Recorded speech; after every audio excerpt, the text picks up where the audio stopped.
Comme cela a déjà été mentionné, nous sommes ici aujourd'hui en provenance de plusieurs peuples et langues. Nous aimerions que le plus grand nombre possible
connaître tes desseins. Un homme qui a vraiment trouvé grâce devant Dieu connaîtra le plan de Dieu. Exode 33, 13. Il sera intégré dans ce plan de Dieu et participera à ce que Dieu fait. Tous les prophètes, tous les hommes de Dieu et tout le peuple du Seigneur ont eu part à ce que Dieu faisait en leur temps. Ensuite, il y a une période prophétique de l'histoire du salut qui s'accomplit. Et nous nous trouvons en effet au milieu de cet accomplissement dans notre... Bien sûr, nécessaire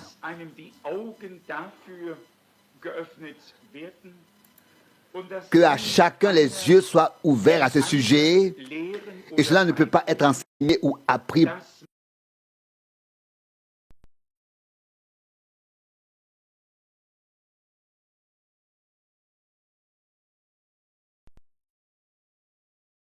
Dans le prophète Ésaïe 54, verset 13, ils seront enseignés par Dieu.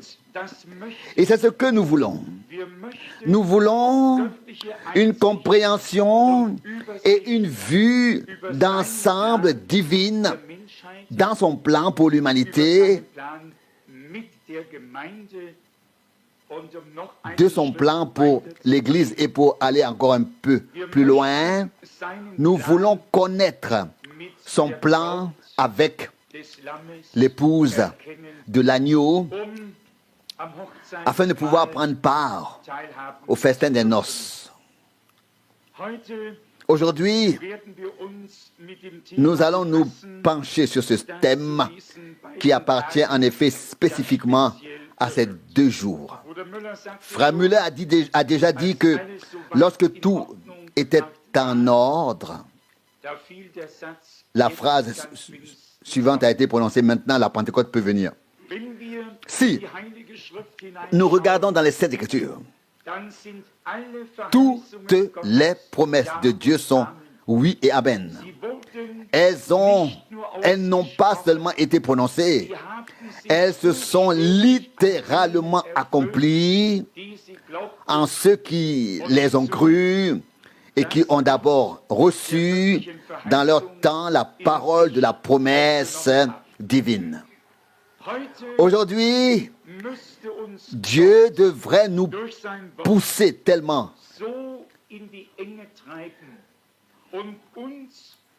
dans nos retranchements par sa parole et nous faire comprendre la nécessité de cette expérience, d'être véritablement remplis du Saint-Esprit,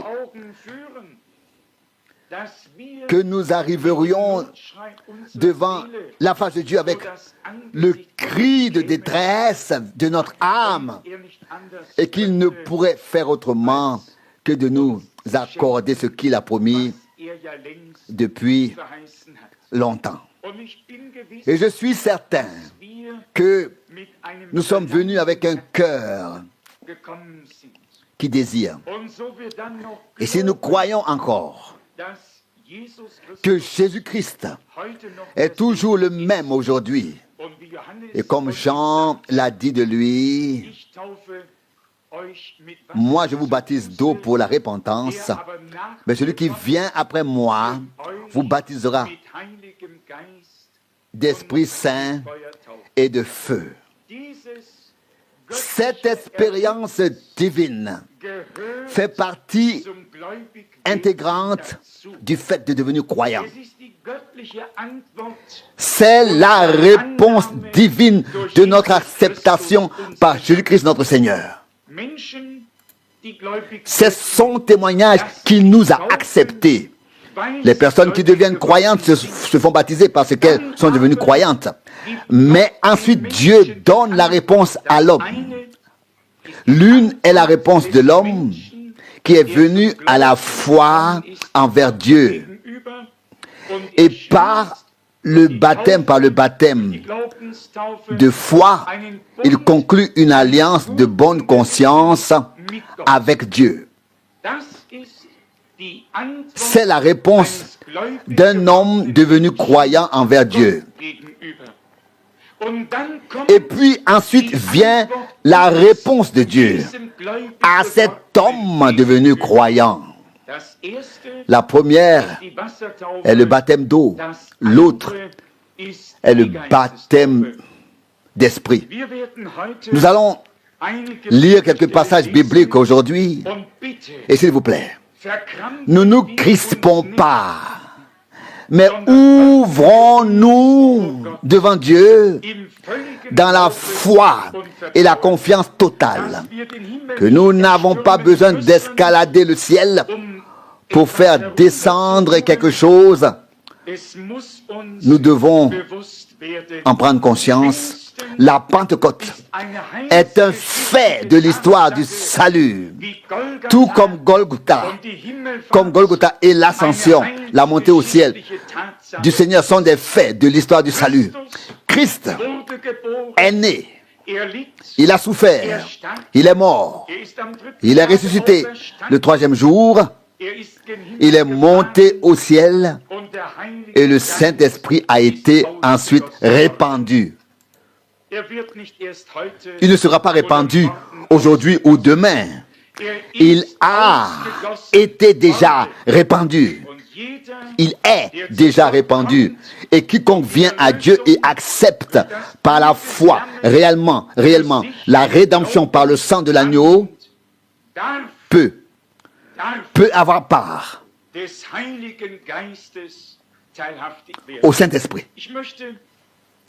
J'aimerais évoquer très brièvement la Pentecôte dans l'Ancien Testament qui constitue la base de tout ce qui se passe dans le Nouveau Testament à partir de Lévitique 23.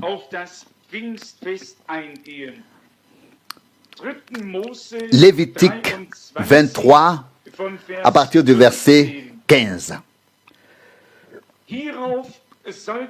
Lévitique 23, verset 15. Depuis le lendemain du sabbat, depuis le jour où vous aurez offert la gerbe, vous compterez 7 semaines. Ce seront des semaines entières. Verset 16. Jusqu'au jour qui suit le 7e sabbat, vous compterez 50 jours. Puis, vous présenterez au Seigneur une offrande de grains nouveaux. Verset 17. Vous présenterez de vos demeures 2 pains tissés. Jusqu'ici, ceux qui le souhaitent peuvent lire à partir du verset 11 ce qui devait être fait ce jour-là. C'était le jour de la moisson des blés, des premières récoltes de blé, des prémices qui étaient apportées devant le Seigneur. Et le sacrificateur devait les tisser dans ses pains. Ce qui était déjà là était entrelacé, lié à ce qui venait d'être ajouté, et cela formait une union, une unité. Le 50e jour s'appelle Pentecôte et a été repris dans notre langue sous le nom de Pfingsten, Pentecôte. Ici, ce qui avait été semé était apporté au sacrificateur. Et il tissa les prémices de la gerbe devant le Seigneur, les prémices du champ, de la moisson. Notre Seigneur dit, la moisson est mûre, peu nombreux sont les ouvriers. Matthieu 9, 37, il se désigne lui-même comme le grain de blé qui devait tomber en terre pour ne pas rester seul, puis mourir et sortir pour porter beaucoup de fruits. Jean 12, 24. Donc, au fond, Dieu a déjà tout ordonné de manière miraculeuse. Les prémices ne sont pas une masse agglomérée comme ça, mis ensemble, mais forment le corps du Seigneur, sont entrelacées et reliées entre elles par Jésus-Christ, la tête, le chef de l'Église. Et si nous faisons partie des prémices, du troupeau des prémices, nous trouverons alors notre place dans le corps de Jésus-Christ, dans l'Église du Dieu vivant par grâce. Voici juste l'exemple ici. Vous savez d'abord la fête des pains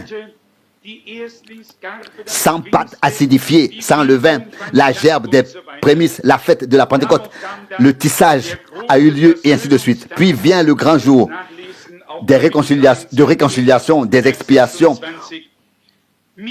Vous pouvez le lire également au chapitre 23, verset 26, Lévitique 23, verset 26. Donc, dans ce texte, je me suis surtout intéressé au fait que les prémices, les premiers fruits, ont été tissés les unes dans les autres devant Dieu, devant la face de Dieu. Devant la face de Dieu. Ce qui se trouvait auparavant dans le champ sans forme, de tiges, isolées, était soudain rassemblé, récolté, réunis et liés ensemble, et cela devant la face de Dieu, liés ensemble. Et l'un était aussi bien que l'autre. Entre les épis, il n'y avait pas de différence. Du premier au dernier, tout était pareil. Et c'est ainsi que nous sommes en tant qu'enfants de Dieu, ni plus ni moins. Nous sommes tous égaux devant le Seigneur, devant Dieu le Seigneur. Il nous a sauvés, nous a appelés et réunis pour que nous puissions former les prémices, les premiers fruits de la grâce. Ce n'est pas un hasard, c'est Dieu qui l'a voulu ainsi. Venons-en au passage biblique qui décrivent plus précisément ce jour, le jour de la Pentecôte dans les Saintes Écritures. Frère Müller a déjà lu la parole de Joël 2, verset 28. Il existe un grand nombre de passages bibliques qui témoignent de ce que Dieu a promis. Dans le Nouveau Testament, nous avons ensuite l'accomplissement. Commençons par Matthieu au chapitre 3, au verset 16. Matthieu 3, verset 16. Matthieu 3, verset 16. Comme Jésus venait d'être baptisé et qu'il venait de sortir de l'eau, voici que les cieux s'ouvrirent pour lui. Et il vit l'Esprit de Dieu qui descendait comme une colombe et qui venait sur lui. Verset 17. Et voici une voix retentit dans les cieux. Celui-ci est mon fils bien-aimé en qui j'ai mis toute mon affection. Cela a déjà été mentionné plus tôt que la réponse divine doit venir. Jésus, notre Seigneur, qui a été pour nous un modèle et un exemple en toutes choses, a dit, il nous convient donc d'accomplir toute justice. Matthieu 3, 15. Il s'est fait donc baptiser. Et au moment où il se faisait baptiser, les cieux se sont ouverts et l'Esprit de Dieu est descendu. Jésus-Christ est le premier-né d'une multitude de frères. Romains 8, 29. Lui le Fils de Dieu et nous sommes les fils de Dieu. De même qu'en Adam tous meurent, de même en Christ tous sont rendus à la vie. 1 Corinthiens 15, 22. L'une est la vie terrestre, mais nous sommes en effet nés dans ce monde pour y mourir. Tout le monde le sait. Tous ceux qui sont venus ici ont dû repartir. Et puis il y a des gens sur terre qui ont compris que la mort n'est pas la fin, mais qu'il y avait quelqu'un qui avait le pouvoir et la puissance sur la mort et le diable. Il est venu dans notre chair terrestre, accomplissant ainsi la réconciliation et la rédemption, nous arrachant à la mort éternelle et nous offrant la vie éternelle par grâce. C'est Jésus, notre Seigneur. C'est lui sur qui les cieux se sont ouverts. Je suis tellement reconnaissant que ce ne soit ni Moïse, ni Josué, que ce ne soit pas un homme, ni un prophète, mais celui qui pouvait dire dans Jean 3, verset 13, le Fils de l'homme qui est dans le ciel. Incompréhensible pour les hommes.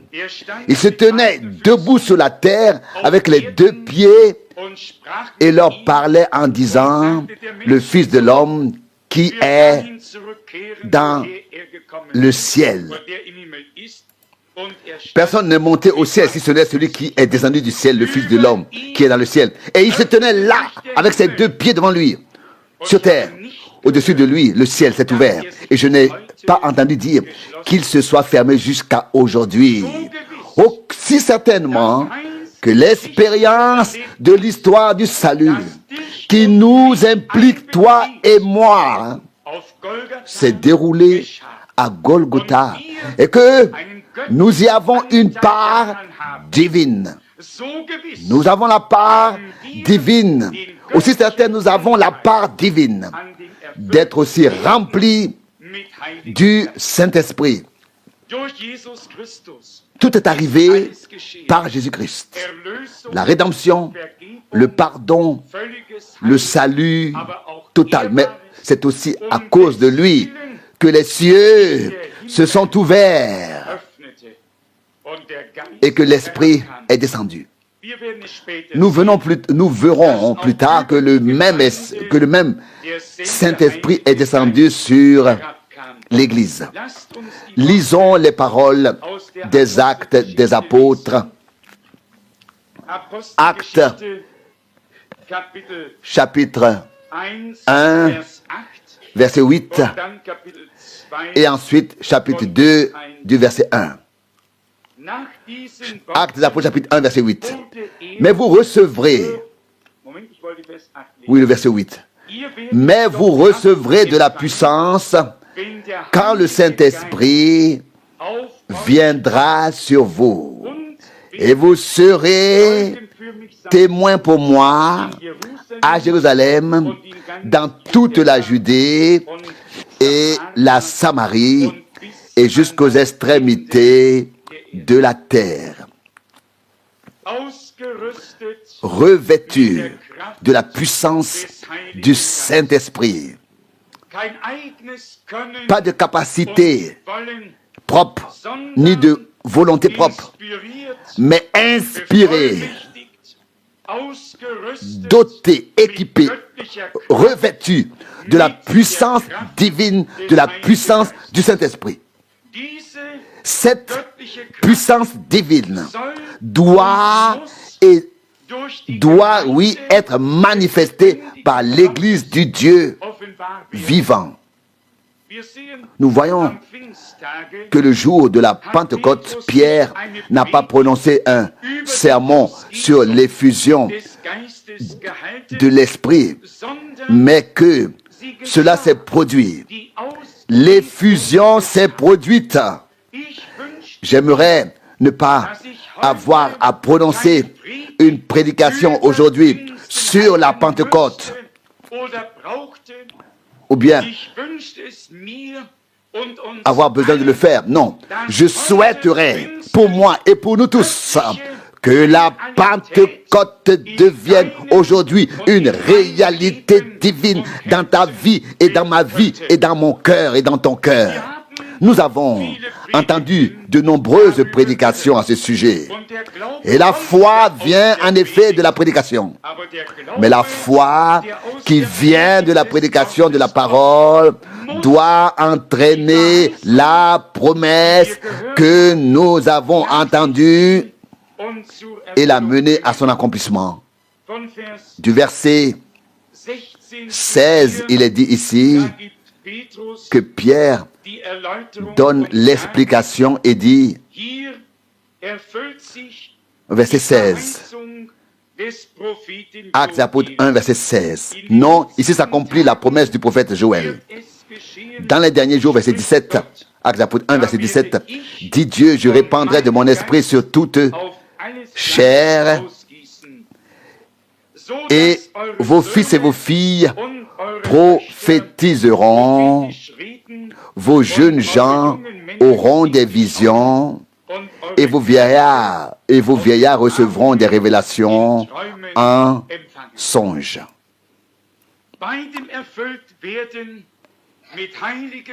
Le fait d'être rempli du Saint-Esprit s'accompagne toujours et à chaque fois de phénomènes surnaturels, car il s'agit ici d'un événement et d'une expérience surnaturelle venant de Dieu.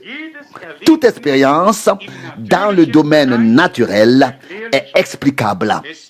Elle sera naturellement compréhensible.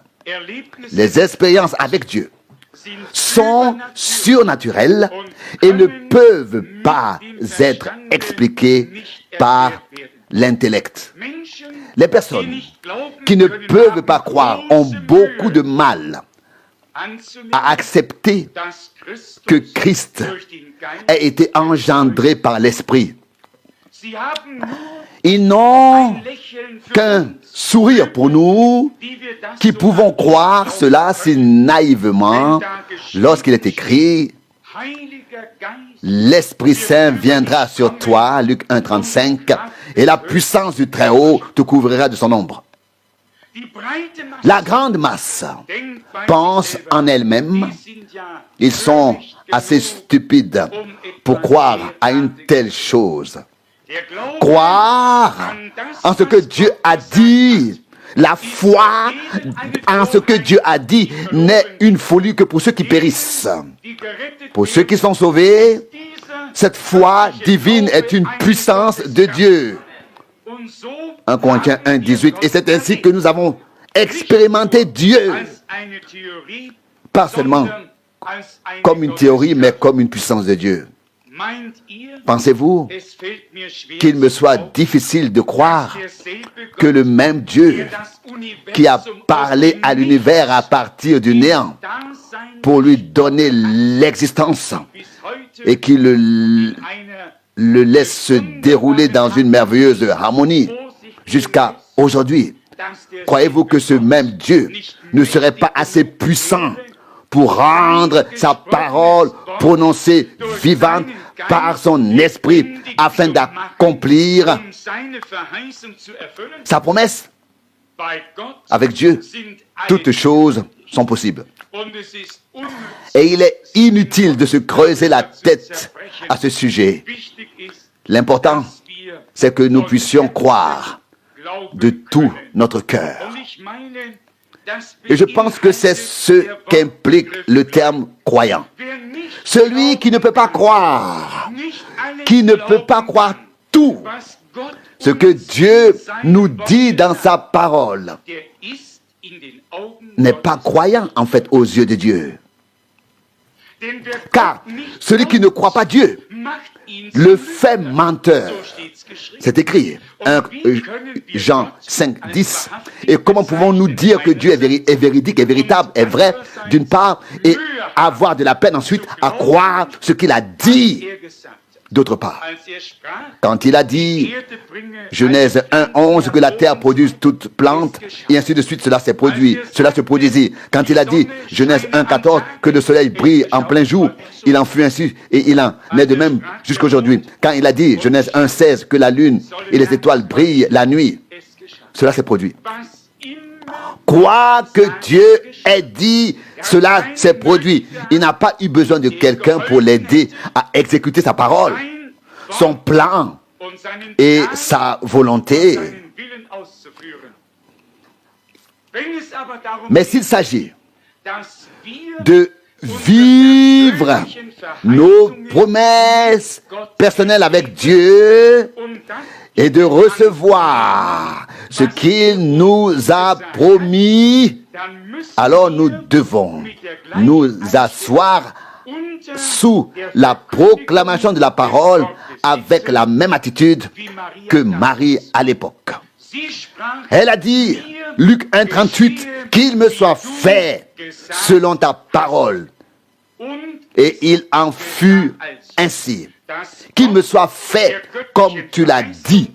Elle a reçu la parole de la promesse dans son temps de la promesse. Elle a reçu la parole de la promesse divine et le Saint-Esprit est venu sur la parole qu'elle avait reçue dans son cœur et déjà cette parole s'est accomplie. Il peut en être de même cet après-midi dans cette salle. Nous recevons la parole de la promesse divine qui nous a été adressée sans aucun retranchement et nous disons avec foi, Seigneur, qu'il me soit fait aujourd'hui comme tu l'as dit. Aujourd'hui, tu me baptiseras de ton Saint-Esprit et de ton feu divin. Aujourd'hui, tu me donneras le regard de la foi pour que je voie les cieux ouverts et que je comprenne que l'Esprit est descendu. Nous voyons ici les effets et l'expression dans les derniers jours. Vous savez que Dieu a une chronologie. Chez lui, un jour est comme nos 1000 ans, 2 Pierre 3, 8. Donc, il se réfère ici aux 2 derniers jours, aux 2 derniers millénaires, avant que le 7e jour, donc le dernier millénaire, le 7e millénaire, comme le royaume de 1000 ans commence. Le règne de 1000 ans commence, le millénium. Donc, ces derniers jours durent depuis la première venue du Christ jusqu'à son retour, qui est maintenant très proche. Et ce que nos frères ont vécu avec Dieu au commencement, il nous revient de le vivre aussi aujourd'hui. Cette promesse nous appartient, mais nous devons croire comme l'Écriture l'a dit. L'ensemble du livre des Actes des Apôtres est la preuve vivante que partout où l'Évangile a été annoncé et où des hommes sont devenus croyants et se sont fait baptiser, Dieu n'a pas été en reste dans sa réponse. Dieu n'est pas resté sans donner de réponse, mais que les croyants ont aussi été remplis du Saint-Esprit. Donc, l'action du Saint-Esprit s'exerce, bien sûr, dans de nombreux domaines. D'être convaincu de l'incrédulité, du péché, de toutes sortes de choses, tout cela nous est déjà d'abord accordé par l'Esprit de Dieu. Donc, ensuite, la nouvelle naissance, le renouvellement, tout se fait aussi par la parole et l'Esprit de Dieu. Mais ensuite, d'être rempli du Saint-Esprit, cela doit suivre le revêtement avec la puissance d'en haut. En ces derniers jours, Dieu a besoin d'une église réellement revêtue de l'autorité divine. Une église du Dieu vivant, tissée les uns avec les autres et avec la tête, avec le chef, reliés, unis, comme Paul l'écrit aux Corinthiens, que nous avons tous été baptisés. Il dit tous d'un seul esprit pour former un seul corps. 1 Corinthiens 12, 1 Corinthiens 12, verset 13. Nous avons tous, en effet, été baptisés dans un seul esprit pour former un seul corps, soit juif, soit grec, soit esclave, soit libre. Et nous avons tous été abreuvés d'un seul esprit. C'est un seul esprit qui opère tout en tous. C'est ce qui est écrit au verset 4. 1 Corinthiens 12, au verset 4. 1 12, verset 4. 1 Corinthiens 12, verset 4. Or, il y a différentes sortes de dons de la grâce. Il n'y a qu'un seul et même esprit. Et au verset 7, il est dit, mais à chacun est donné la manifestation de l'esprit pour le bien commun. Et ensuite sont énumérés en détail ces dons de la grâce ou dons de l'esprit que nous n'avons pas apportés de nous-mêmes, mais que Dieu a déposé dans l'Église qui forme son corps par l'effusion de l'Esprit afin que le ministère du Seigneur lui-même puisse se poursuivre. Le verset 8 dit ici, c'est ainsi que par l'Esprit, il est donné à l'un de parler avec sagesse. Cela ne signifie pas que quelqu'un s'assoit et fait part aux autres de sa sagesse. Il s'agit ici de la sagesse de Dieu, divine, cachée, utile à tous, de la volonté et de sa volonté et de son plan glorieux. Dieu n'a pas besoin de notre sagesse ou de notre connaissance, mais seulement de ce qui vient de lui. Puis, plus loin, il est écrit au verset 8, à un autre une parole de connaissance selon la mesure du même esprit donné. Non pas que tu présentes ta connaissance, et moi la mienne, et quelques-uns encore la leur, mais que la connaissance divine de la volonté de Dieu puisse être communiquée à l'Église par révélation divine, par le Saint-Esprit, à savoir ce que Dieu veut maintenant faire.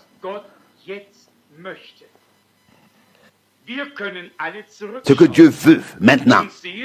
Nous pouvons tous regarder en arrière à voir ce que Dieu a fait il y a 2 ou 4 000 ans. Et ceux qui connaissent très bien ou qui sont familiers avec le ministère de Frère Branham savent aussi ce que Dieu a déjà fait dans cette génération. Mais ce qui nous intéresse, c'est d'apprendre de Dieu ce qui doit arriver maintenant.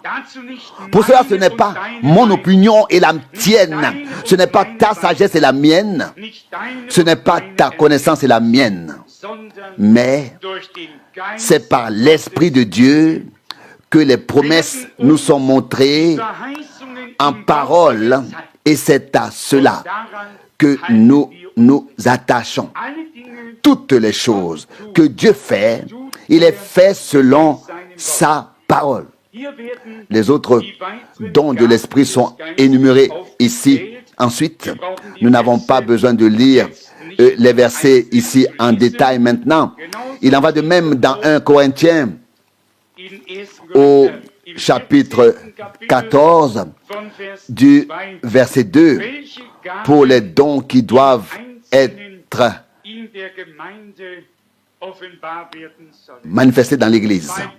Dieu n'a changé en ce qui concerne, rien n'a changé en ce qui concerne Dieu, rien. Au contraire, cela reste ainsi. Vrai que le plan de salut de Dieu avec son Église doit être le même à la fin comme au commencement. Rien ne peut avoir changé dans les choses. Dans 2 Corinthiens, au chapitre 1, nous lisons les versets 20 à 22. 2 Corinthiens, chapitre 1, 20 à, versets 20 à 22. Car pour toutes les promesses de Dieu, le oui se trouve en lui. C'est pourquoi aussi l'amen a été fait par lui, à la gloire de Dieu par nous. Verset 21. Mais celui qui nous a solidement fondés, nous et vous, sur le Christ, et qui nous a oint, c'est Dieu. Verset 22. Celui qui nous a aussi marqué de son sceau et qui nous a donné l'Esprit comme gage dans nos cœurs. Ce n'est pas une parole superficielle, mais d'une signification dans l'enseignement très grande et profonde. Un gage, un acompte, une garantie que celui qui a reçu l'Esprit de Dieu comme sceau, pas seulement comme onction, mais comme sceau divin.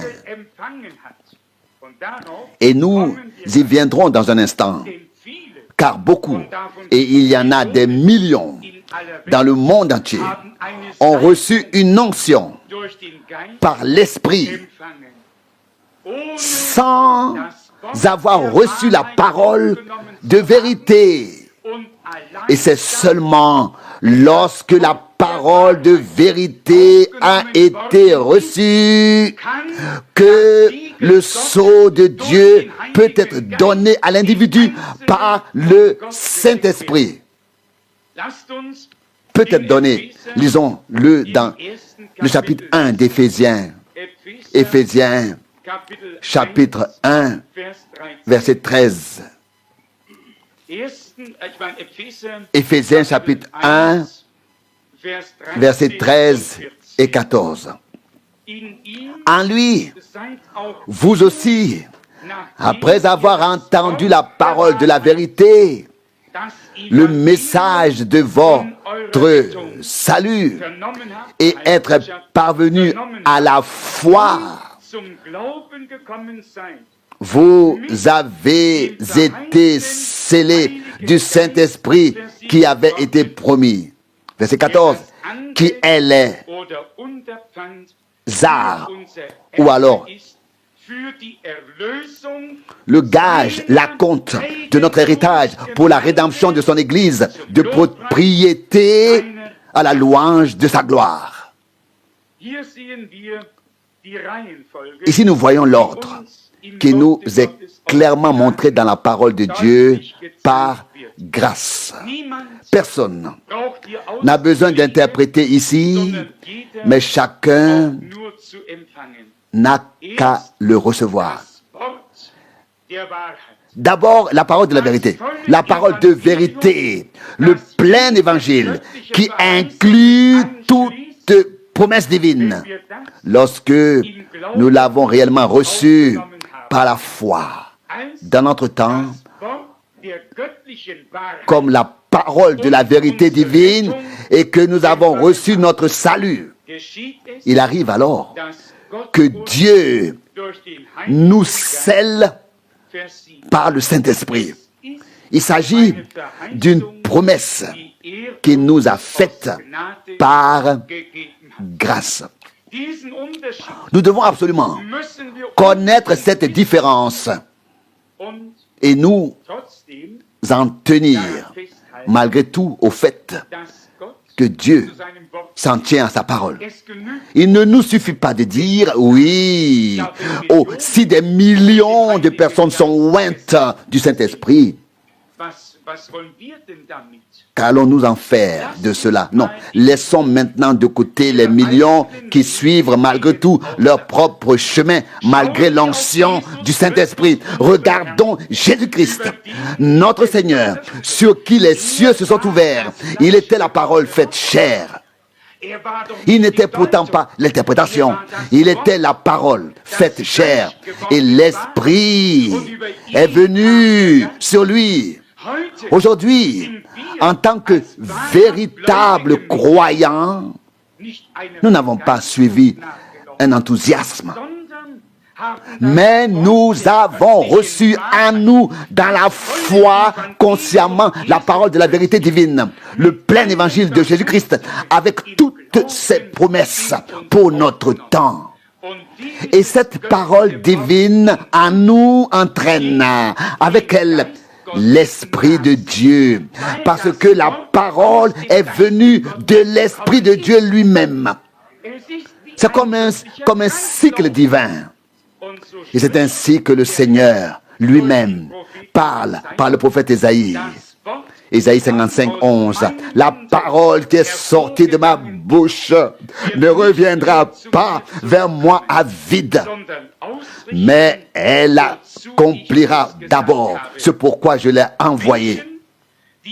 Les personnes qui auront part à la première résurrection, qui parviendront à l'enlèvement et qui verront la face du Seigneur, sont celles qui non seulement se sont laissées bénir, mais qui ont reçu la parole de vérité, l'évangile, le plein évangile, sans aucun retranchement, car c'est ainsi que c'est écrit. Matthieu 4, verset 4, l'homme ne vit pas de pain seulement, mais de toute parole de Dieu. Non pas de quelques-unes qui entrent dans notre concept, mais de toute parole de Dieu. Et nous l'avons entendu maintes fois. Il a suffi que l'ennemi ait réussi à inciter Ève à transgresser une parole. Cela a suffi pour que toute la chute se réalise. Mais ensuite est venu Christ, qui par son obéissance, en tant que la parole faite chair, est devenu l'auteur du salut pour tous ceux qui lui obéissent et se laissent sanctifier dans la vérité de la parole de Dieu. Car c'est ainsi qu'il a dit, Jean 17, verset 17, sanctifie-les dans ta vérité, ta parole est la vérité. Tout cela va ensemble. En lui, vous êtes aussi. Verset 13, Éphésiens 1. est-ce que c'est vraiment nous? Est-ce que nous le sommes vraiment? Ou est-ce que c'est seulement écrit ici? Ou étaient-ce seulement les croyants d'autrefois? Non, au verset 13. En lui, vous aussi, après avoir entendu la parole de la vérité, le message de votre salut, et être venu à la foi, vous aussi, vous avez été scellés par le Saint-Esprit qui avait été promis. Verset 14, qui est le gage de notre héritage pour la rédemption de son Église, de propriété à la louange de sa gloire. Si nous n'avons pas encore expérimenté cela personnellement, cela peut arriver aujourd'hui ou à tout moment. Il y a une chose que nous devons souligner clairement. Nous avons reçu la parole de vérité. Si c'est le cas, n'hésitez pas à dire Amen. L'avons-nous reçu? Nous avons reçu dans notre cœur la parole de vérité. Nous avons reçu dans la foi le plein évangile avec toutes ses promesses. Amen. Alors, Dieu ne peut donc pas faire autrement que de confirmer en nous la parole qu'il a déposée en nous et de nous accorder par grâce le sceau de son esprit. Ce n'est pas à cause de toi que cela se passe, mais à cause de la parole que tu as reçue. Et là encore, aucun homme ne peut se glorifier devant Dieu. Si quelqu'un dit, oui, j'ai été baptisé dans l'esprit, et oubliez ça. Ou si quelqu'un dit, oui, j'ai vécu, j'ai expérimenté le scellement, j'ai été scellé. De telles personnes, on a envie de penser qu'il faut mettre ici un point d'interrogation à leur témoignage. Pour celui qui a vraiment expérimenté Dieu de cette manière, cette expérience est si précieuse, si précieuse. Il apporte dans son cœur comme le trésor le plus précieux qui soit. Car celui qui a les choses ainsi dans la bouche ne les aura pas autant dans son cœur. Et celui qui les a au plus profond de son cœur ne les aura pas autant dans sa bouche. C'est une sagesse très ancienne qui ne commence pas seulement aujourd'hui. Cet Esprit de Dieu vient sur tous ceux qui sont réellement nés de nouveau par la semence incorruptible de la parole de Dieu pour une espérance vivante et qui ont reçu en eux l'évangile avec tout ce qui est écrit. Avec tout ce qui y est écrit. En Éphésiens, au chapitre 4, le verset 30 contient l'avertissement qui est ensuite adressé à ceux qui ont fait cette expérience. C'est adressé à ceux qui ont fait cette expérience du scellement. Éphésiens 4, verset 30. N'affligez pas le Saint-Esprit de Dieu, par lequel vous avez été scellés pour le jour de la rédemption. Verset 31. Que toute irritation, toute colère et toute fureur, toute rancœur et toute injure soit ôtée du milieu de vous. Et en général, toute espèce de méchanceté. Montrez-vous, verset 32, plutôt bons et cordiaux les uns envers les autres. Et pardonnez-vous les uns aux autres comme Dieu vous a pardonné en Christ. Cela fait partie de cela. Celui qui a reçu le pardon peut le transmettre. Il peut le transmettre dans toute sa mesure. Et il peut pardonner. Oui, il peut pardonner. Celui qui ne peut pas pardonner n'a pas reçu le pardon. Celui qui l'a reçu peut le transmettre. Celui qui a fait l'expérience de la réconciliation avec Dieu, il peut transmettre cette réconciliation car il a reçu. Il a été réconcilié. Il n'y a plus de rancœur, plus d'amertume, plus d'irritation. plus de racines d'amertume. L'Esprit est descendu sous la forme d'une colombe. Et la colombe, nous la savons, nous le savons tous, n'a pas de bile. C'est une belle chose. Chez les vieux, autrefois, ils disaient, pas que la bile me déborde. Et puis, on savait déjà combien l'horloge avait sonné quand le grand-père disait ça à un moment donné. Fais attention à ne pas me faire déborder la bile. Dans une colombe, il n'y a pas d'amertume, il n'y a pas d'irritation. On savait que quelque chose allait arriver. L'Esprit est descendu sous la forme d'une colombe. Puis, plus d'irritation, plus d'amertume, plus de bile. La douceur, la gentillesse, la paix de Dieu qui est supérieure à toute la raison des hommes gouverne nos cœurs et notre esprit et nos esprits en Jésus-Christ, notre Seigneur. Savez-vous ce que je souhaite pour la fin du temps de grâce comme couronnement de l'œuvre de Dieu? Une telle Église tissée ensemble et avec le Seigneur, parole de sa parole, esprit de son esprit, vie de sa vie, unie à la tête, au chef, unis à tous les membres dans la véritable union du Saint-Esprit, croyant la même parole et étant scellés du même Saint-Esprit. C'est alors que surgit une joie profonde et intime. Alors tous les doutes tenaces cessent. Combien se pose la question, serai-je là quand le Seigneur viendra? Au moment où le scellement a eu lieu, alors tu peux avoir la tête ou les pieds. Cela n'a plus d'importance. Alors tu seras présent, car le sceau de Dieu ne peut jamais être brisé. Le sceau de Dieu est la garantie de Dieu lui-même que j'arriverai indemne à la destination finale. D'arriver à destination. Personne ne peut faire autrement en cours de route que ce que Dieu a fait. Il y a là une certitude divine absolue. Comme je l'ai dit, pas seulement une onction, mais un scellement par le Saint-Esprit. Après avoir reçu la parole de vérité, entendu l'évangile de notre salut et y avoir cru.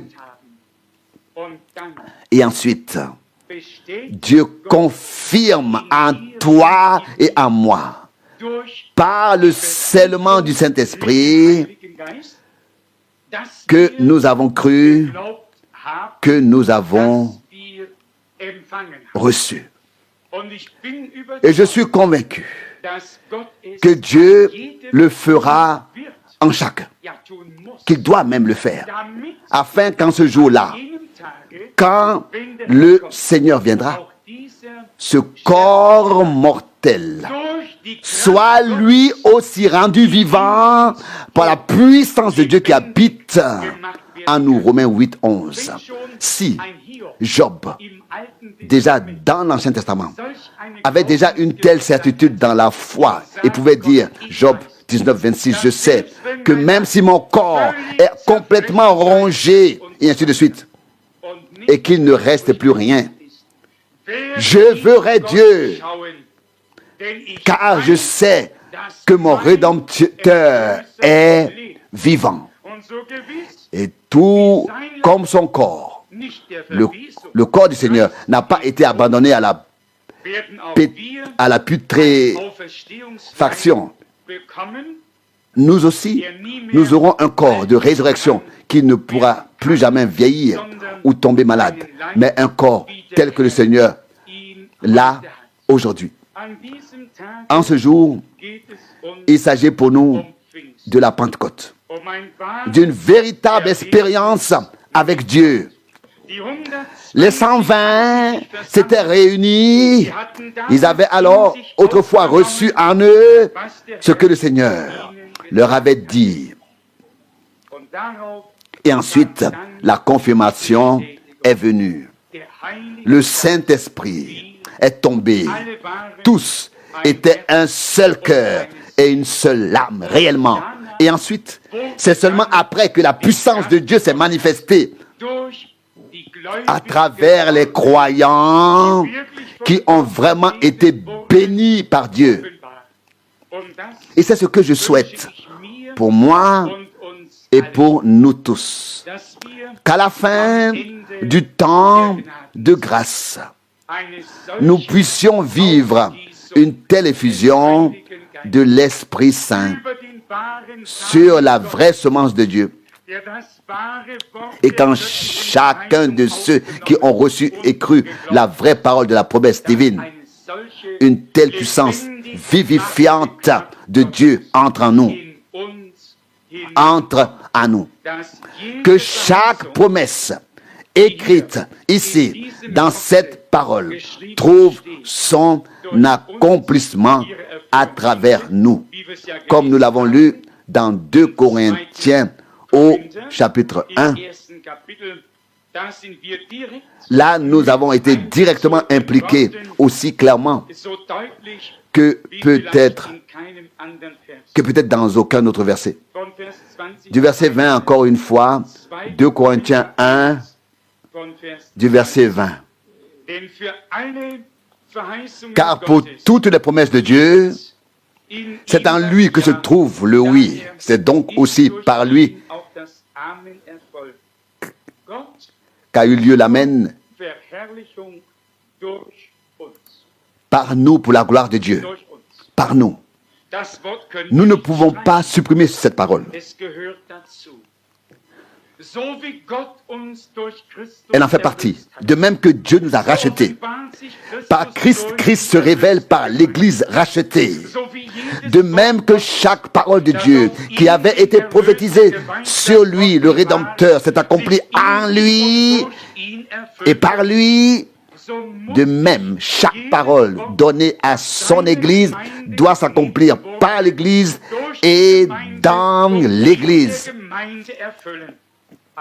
Ainsi, comme rien ne s'est passé sans Christ, rien ne peut se passer sans nous dans le royaume de Dieu. Sur le moment, cela peut vraiment donner l'impression que quelqu'un on a trop pris la bouche. Non, justement pas. Dieu ne peut rien faire sans nous. Doit-il le faire par l'intermédiaire des non-croyants, par les athées qui ne le croient pas du tout et qui suivent leur propre voie?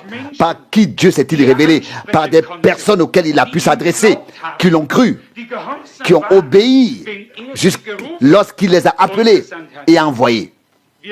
Nous pourrions en citer un grand nombre. D'Abraham autrefois, à l'époque la plus récente, jusqu'à l'époque la plus récente, ce sont toujours des personnes qui ont entendu la parole et la promesse divine dans leur temps et qui y ont cru et qui ont marché devant Dieu. Dans cette obéissance de la foi, ils ont parlé et écrit poussés par le Saint-Esprit. Aujourd'hui, nous aimerions que le même Saint-Esprit qui était sur tous les prophètes, par lequel Christ a été engendré et qui est venu sur lui lors de son baptême, lorsque les cieux se sont ouverts là-bas, que ce même Saint-Esprit vienne sur nous. Combien aimerait cela? Levez-moi, laissez-moi voir vos mains. Que Dieu vous bénisse. Croyez-vous que Dieu nous a fait cette promesse uniquement pour que nous ayons... Croyez-vous que Dieu nous a fait cette promesse uniquement pour que nous ayons un espoir ou parce qu'il veut aussi réellement l'accomplir? Dieu veut que chaque promesse qu'il a faite s'accomplisse. Je sais que nous sommes des invités dans ce bâtiment, dans cette maison, mais je voudrais vous dire une chose. Lorsque nous passerons à la prière tout à l'heure, ne fermez ni votre cœur, ni votre bouche. Il n'est pas nécessaire, et nous le connaissons tous, d'élever inutilement la voix, de crier. Mais nous n'avons pas non plus besoin de crier ici aujourd'hui. L'association des muets. Nous pouvons rendre gloire à Dieu, et notre Dieu n'est pas sourd comme le Dieu des prêtres de Baal et des prêtres d'Astarté. Il devait crier, c'était insupportable. Élie n'a pas du tout crié, il regardait vers le ciel et il parlait à Dieu comme s'il le voyait. Et la réponse est venue. Il dit dans 1 Roi 18, 36, Seigneur, fais connaître aujourd'hui que toi seul es le vrai Dieu en Israël, et moi ton serviteur, et que j'ai fait toutes ces choses selon ta parole. Il avait à peine fini de parler que le feu descendit. Il avait en effet dit auparavant, 1 Roi 18, 24, le Dieu qui répond par le feu, c'est lui le vrai Dieu. Pourquoi ne pouvons-nous pas parler de la même manière à notre Père Céleste aujourd'hui, de la même manière, sans crier? Les enfants crient-ils sur leurs parents lorsqu'ils veulent obéir, lorsqu'ils veulent obtenir quelque chose? Les enfants ne crient pas. Non, ils parlent aux parents. Et les parents savent qu'ils doivent donner. Notre Seigneur dit dans Luc 11, 13, si vous qui êtes pauvres pouvez donner de bons dons à vos enfants, à combien plus forte raison le Père Céleste vous donnera-t-il l'Esprit, ou donnera-t-il l'Esprit à ceux qui le demandent? Aujourd'hui, nous pouvons parler à Dieu comme un ami parle à son ami. Aujourd'hui, nous pouvons dire, Seigneur, nous avons entendu ta parole. Nous l'avons reçue. Nous l'avons cru. Nous l'avons cru. Accomplis-la maintenant. Nous te remercions de l'avoir fait. Ne demandez plus à un ciel ouvert de s'ouvrir. Ne demandez plus à un ciel ouvert. Ne demandez plus un ciel ouvert. Le ciel est ouvert. Qu'avait déjà dit Jésus tout de suite dans l'évangile de Jean? Jean 1, 51. Dès aujourd'hui ou dès maintenant, vous verrez le ciel ouvert et les anges de Dieu descendent et monter. Le ciel est ouvert. Nous pouvons voir la gloire de Dieu. Aujourd'hui, nous pouvons être remplis du Saint-Esprit, tout comme nos frères et sœurs au commencement, autrefois. Nous allons maintenant nous unir dans la prière devant Dieu et prendre un peu de temps pour remercier chaleureusement notre Dieu. Mais faites-le avec foi. Maintenant, personne n'a plus besoin de demander. Je devrais peut-être encore dire cela. Maintenant, personne n'a plus besoin de prier, de demander, et personne n'a plus besoin d'attendre. À l'époque, le Seigneur a dû encore dire, attendez à Jérusalem. Luc 24, 49, attendez à Jérusalem. Il devait d'abord monter au ciel. Il fallait que l'Esprit soit répandu avant qu'il puisse le recevoir. Il a été répandu. Nous pouvons le recevoir maintenant. Personne n'a besoin de se présenter devant Dieu comme un mendiant. Non, en tant qu'enfant de Dieu, nous venons vers notre Père Céleste et disons, Seigneur, aujourd'hui, nous avons entendu ta parole. Remplis-nous, scelle ta parole dans nos cœurs par le Saint-Esprit. Et n'oubliez pas cette pensée. Les deux sont combinés avec le terme promesse. Il s'agit du Saint-Esprit. Il s'agit de l'esprit de la promesse. Comme nous l'avons lu, Éphésiens 1,13. Vous avez été scellés du Saint-Esprit qui avait été promis. L'Esprit Saint promis accompagne la parole promise pour sceller la parole promise en ceux qui l'ont reçue dans la foi.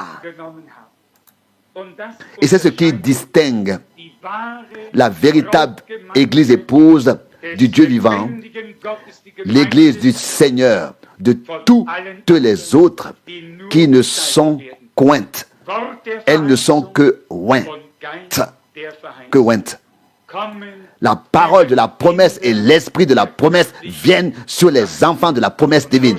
Et c'est ainsi que Paul écrit aux Galates, Galates 4, 28, vous frères, bien-aimés, vous êtes de la manière d'Isaac, à la manière d'Isaac, des enfants de la promesse. Une parole avait été prononcée, elle a été crue, la promesse était devenue réalité. Il en est ainsi aujourd'hui. La parole, pour ce temps, les promesses, nous les avons entendues, nous les avons reçues.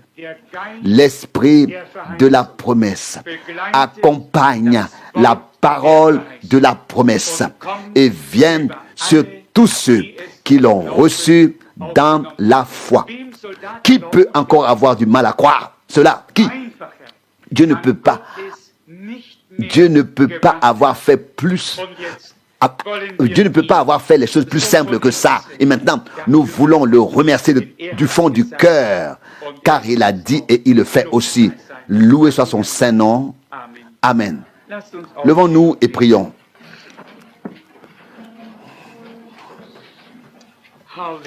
Alléluia. Disons tout simplement et silencieusement au Seigneur dans l'adoration ce qui touche nos cœurs. Alléluia. Dieu fidèle, nous te remercions de tout cœur, de ce que chaque parole est vraie. Nous avons reçu la parole de vérité. Toutes les paroles de la promesse, nous les avons reçues. Nous les avons crues. Dieu fidèle, nous sommes maintenant ici pour être scellés par l'esprit de la promesse. Oh, précieux agneau de Dieu, bénis-nous, bénis-nous, comme tu as béni tous les premiers-nés. Seigneur, tu nous as rendu ta parole grande et précieuse. Nous t'aimons et nous te remercions de nous avoir regardés avec miséricorde. Alléluia. Ô Seigneur, délie nos langues, oint nos lèvres, ouvre nos cœurs et nos bouches, afin que nous te rendions grâce ensemble, te louons ensemble, d'un commun accord, te remercions ensemble pour ce que tu as fait. Alléluia. Tu as fait des choses grandes et merveilleuses. Alléluia. Alléluia. Oh Dieu, tu nous as appelés parmi des millions d'hommes. Tu nous as appelés à sortir. Tu nous as fait sortir. Tu nous as pardonné. Tu as pardonné. Tu as expié. Tu as donné une nouvelle vie. Dieu fidèle, nous te remercions pour cela. Alléluia. Oh Dieu. Oh Dieu. Alléluia. Seigneur, mon Dieu, le ciel et la terre peuvent brûler. Les collines et les montagnes peuvent disparaître. Mais celui qui croit trouvera. Alléluia. Oh, dites Alléluia pour une fois. Gloire à Dieu. Alléluia. Loué soit Dieu. Seigneur, nous t'aimons. Nous aimons ta parole. Fidèle Seigneur, nous voulons nous aimer les uns les autres dans ton amour divin. Alléluia. Seigneur, tu connais les circonstances qui font que nous ne pouvons pas prier comme nous le voudrions en ce lieu. Néanmoins, nous te remercions de ce que l'esprit de la promesse accompagne la parole de la promesse et que nous soyons scellés par le Saint-Esprit de la promesse. Alléluia. Cela peut se faire maintenant. Cela peut arriver maintenant, car tu es présent. Tu es ici par ton Esprit Saint pour nous sceller tous. Seigneur, je te remercie. Je te loue. Il y a ici un troupeau racheté par ton sang. Ton peuple est rassemblé en ton nom. Alléluia. À toi l'honneur, la louange et la gloire. Nous sommes rachetés. Nous sommes délivrés, libérés. Nous sommes ton peuple. Seigneur, nous te remercions pour la parole de la promesse et pour l'esprit de la promesse. Alléluia. Alléluia. Oh mon Dieu. Fais que nous ne soyons pas un obstacle dans cette maison. Nous voulons être une bénédiction de Dieu. Oh Seigneur, viens sur tous de manière puissante. Alléluia. Alléluia. Alléluia. À ton nom merveilleux et saint. Alléluia. Gloire à Dieu.